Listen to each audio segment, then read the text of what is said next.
Hey everyone, welcome to our in-depth guide to playing our budget Zed Aggro deck. Out of our most recent 3 budget decks, this is probably one of the most difficult to play, due to the nature of the deck. In this guide, we'll be covering the mulligan stage and the typical game strategy against aggro, midrange, and control. If you'd like to check out our other budget decks for Legends of Runeterra most recent expansion, check it out here.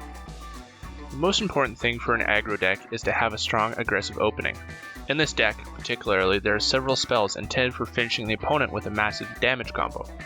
Because of this, avoid keeping any spells in hand during your mulligan phase, and keep the early game cards like Legends of Runeterra, House Spider, and Crimson Disciple. If you already have Crimson Disciple in hand and a card that combos well with it, like Transfusion, Crimson Aristocrat, and Imperial Demolitionist, then keep one of these cards as well in your opening hand. The general strategy for any aggro deck is to flood the board with cheap minions in the early game. Once you've overwhelmed the opponent with your smaller minions, getting as much damage as you can in, you will finish off the opponent with a damage combo with Shrouds of the Blade or Horns of the Dragon.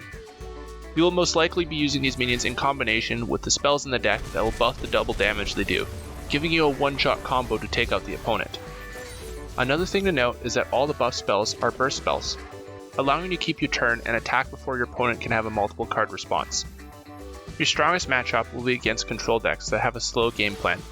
These decks struggle with responding to an explosive start that this deck has, as their removal can be quite costly and slow. Against a control deck, aim to close out the game quickly before they can play their large board clears, like the Runation. Against other aggro decks, you have the advantage of being able to deal chip damage with the Crimson Disciple while blocking their smaller minions, and being able to burst them down even while being behind in health.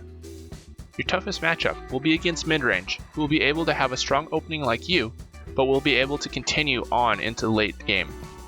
This makes it incredibly hard to win in the latter stages of the game, so make sure to burn them down as quickly as you can.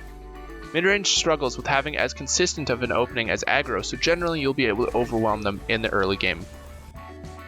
Thanks for watching. If you enjoyed the video, give it a thumbs up and subscribe if you want to see more Legends of Runeterra content. The deck you saw in the video can be found in the description below.